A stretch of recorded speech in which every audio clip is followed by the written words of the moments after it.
I was initiated in Alpha in 1976 at the University of Maryland, College Park, the Iota Zeta chapter. I joined PUL in 1999. I had been looking for a chapter to join, and I actually ran into Jeff Johnson at an event for the Iota Zeta chapter celebrating their 25th anniversary. And Jeff said to me that he belonged to PI Upsilon Lambda chapter and invited me to come out. And, you know, I guess like he says, a lot of brothers tell him, yeah, you know, I'm going to come on out. I actually came on out to a meeting and had the opportunity to sort of engage with the brothers in the first meeting, and, you know, they made me feel really comfortable. So I decided to go ahead and join up after that. I hadn't been active for a while in the fraternity, primarily because, you know, I had young kids, and I made that my priority to sort of focus on raising them. But they were both at the point where they were in high school now, or getting ready to go to high school, and I felt comfortable enough that I wanted to get involved again. You know, I had been involved loosely with some other organizations like Concerned Black Men's, and I try to do things in the community otherwise, but I wanted to get back to the brotherhood and to basically do some things with the brothers of the fraternity, you know, recognizing that that fraternal bond is for life. I wanted to get back to it and recommit myself to it. I think shortly after that is when I became a little bit more involved. I felt my niche was with the education committee at the time. Richard Mathis happened to be the director of education at the time, so I wanted to see how I could assist with that. So I got pretty much involved right away. We believe if there's anything, y'all, you want to do in life, you need devotion. Can I hear it right? Well, I mean, I was the dual president for the chapter from 2004 to 2006.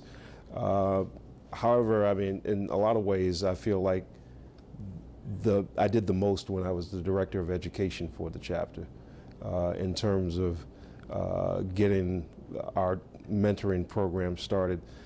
And I'm speaking from my time as a member of the chapter, because I don't know what happened prior to my time. But to my knowledge at the time, we didn't have an established tutoring and mentoring program that was developed with the chapters. So one of the things that I wanted to do is to try to get that started. When Brother Mathis was the chairman, I know that we would meet on Saturday mornings at Largo High School working with the Quest program. And that was with students of all ages, to tell you the truth. It was a very good program, but I wanted to do something that I thought was going to impact some more of the male students. So I had the opportunity to be elected to the director of education position myself a year later. And what I did was I went out to Largo, and I managed to get a meeting with a guidance counselor there at the time. It was actually a very, very mutual, beneficial relationship for the fraternity and for them, I think. A woman by the name of Ms. Wilhelmina Goff was the guidance counselor at the school. And my idea at the time was to begin to establish something where we would meet with young men, maybe once a month, in a straight mentoring program, mentoring male youth. But if you know Ms. Goff, you know how persistent she can be. She said to me, you know, we need some men out here to work with our young men on a more regular basis. We need you to come every week. And, you know, I was a little leery at the time of proposing that to the chapter. But I brought it back to the chapter and said, you know, I met this woman at Largo. Her name is Wilhelmina Goff. She's a guidance counselor there. And she's very insistent on having us try to develop a program where we work with the youth on an ongoing basis every week. And, you know, I put together a proposal to do that. And, you know, the brothers were very receptive to the idea. So we began that school year with what we began to refer to as a tutoring and mentoring program. It really didn't have a formal name. But we had an opportunity to work with not just young men, but the young ladies in the school as well. We would provide tutoring services. Brothers in the chapter obviously have an array of skill sets, you know, in terms of math and English and chemistry and, you know, what have you. So we were there to assist students with whatever their academic needs were for 3 weeks out of the month. And the fourth week out of the month, we had a program that was established just for the young men. I'm the 7th president of Pi Upsilon Lambda chapter, so they refer to me as the dual president. And again, like I said, it coincided with the activities of the centennial celebration for the fraternity. So the second year in particular, there was a lot of planning involved with that. And like I said, you know, even though it was being done at a national level, since the convention was held in Washington, D.C., all the chapters in the area were asked to sort of pitch in and serve on committees and whatnot. And, you know, the brothers of Pi Epsilon Lambda really stepped up to the plate and you know, made a great contribution to that effort. One of the other things we did during my tenure as president, which to my knowledge had not been done before as a chapter, is it was the first time that I think we competed for Chapter of the Year competition.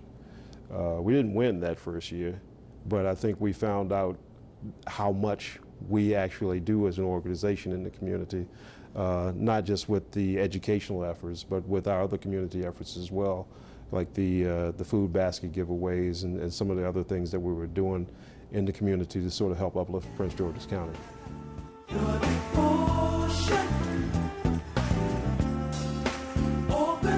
Greatest challenge actually sometimes was, I guess, you know, you have brothers who have really big ideas about things that they want to see accomplished and whatnot.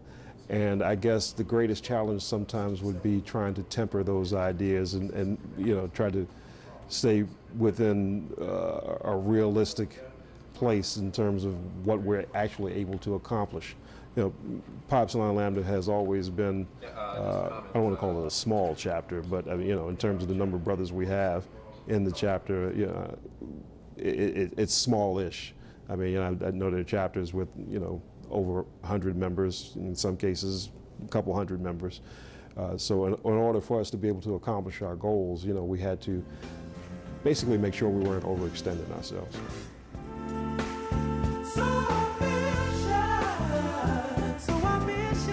Well, I think being able to engage brothers, my personal style is if in fact I need something that I want to happen, instead of trying to basically just sort of put it out there and seeing who responded, was to approach individual brothers to basically say, brother, I need your help. I need you to be able to do something for me. And I find more often than not, if you identify a brother who has those skill sets and you reach out to that brother, more often than not, that brother is going to say, sure, I'll help you out. And that was certainly my experience as president. And you know, I think in terms of being able to sort of, I guess, negotiate and basically connect with brothers on a one-on-one level to get things done was what I consider some of my greatest successes. Through troubled days, give in your heart. One of the themes that I had one year was stay the course. During the Detroit convention, there was a gentleman by the name of George Frazier who spoke, and one of the topics he talked about was staying the course, not straying off and doing a number of other things. One of the things that I wanted to do, Brother Andre Watkins had said, I think laid some good groundwork, as had the presidents of the chapter before him, and I wanted to make sure that we remained consistent and stayed steady in terms of making sure that we accomplished our goal, which in my mind, first and foremost, is always service to the community. So in order to do that, you know, I came up with the theme, stay the course. And I think we were able to accomplish that through some of the, well, all of the community activities that we were involved in terms of not just the things we did in the schools, but the other things we did in the community through the scholarship programs that we have in place, and all of that, I think, helped us sort of stay the course. You need devotion, yeah, that's true. Well, as director of education, again, like I said, I saw the opportunity to serve the chapter and the community at a higher level, and I thought that I might be able to make a difference in terms of other things that we could do as a chapter. So I wanted to see if I could move up and be able to accomplish some of those goals from a leadership position. Brother Andre Watkins, who was the president of the chapter before I did, asked if in fact I would be his vice president. And you know, PUL at that point in time, at least to my understanding, had sort of a succession sort of plan running. If you ascended to the role of vice president in the chapter, then chances were after the current president's tenure was up, then you would probably have a good chance of becoming president of the chapter. So I took that route and became vice president first, and with the help of Brother Watkins in learning about the operations of the chapter and how to run the executive committee meetings, I think that helped prepare me to become chapter president. And that's why I wanted to be chapter president, because I think I wanted to try and help us accomplish some greater goals. You know, I always recognized that the chapter was doing a lot as it was, but I thought maybe there were some other things we could do. Maybe we could do some things differently as well. Y'all, said it's all right. Clap your hands this evening. Come on, y'all.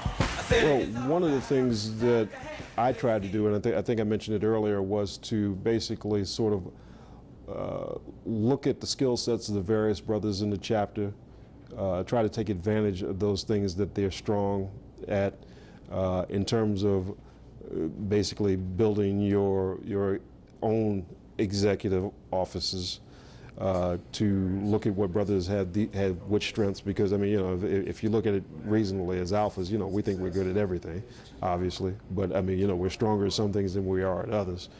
And to try to, again, reach out to those brothers, in my case, individually works for me, to basically take advantage of the skill sets that they have. I think if you do that, you probably will have a greater chance of success than if, in fact, you just put it out there for the body as a whole, because, you know, the body as a whole is probably thinking, well, okay, so-and-so's got those skill sets, but no, brother, I want you to do it. You know, if I were to come to you and say, you know, brother, I'd like you to do something for me, chances are, if I ask you nicely, you're gonna do it. You know, because I know you got the skill set. You know you've got the skill set. In some cases, you may not know you have that skill set. But you know, if I can see it in you, you know, and I'm gonna be there to sort of help you with it. I mean, I think, you know, it helps not only the fraternity as a whole, the chapter as a whole, but it helps to sort of develop that brother's skills as well. See, because I mean, I think some of what we do is to try, you know, I guess part of the fraternity's motto is we develop leaders in the organization. We have a good mix of younger brothers, and I don't want to call us old, but you know, some seasoned brothers in the chapter.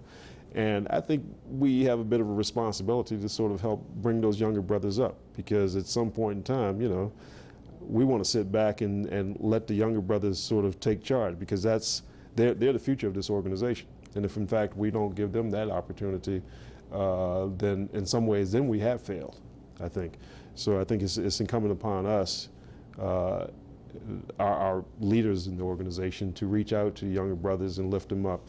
And sometimes younger brothers, you know, may not be able to hear what you're saying at first, but I think in the long run, you know, I think you can build those sort of relationships, so mentoring relationships, so to speak, and, you know, help keep the chapter strong for future generations.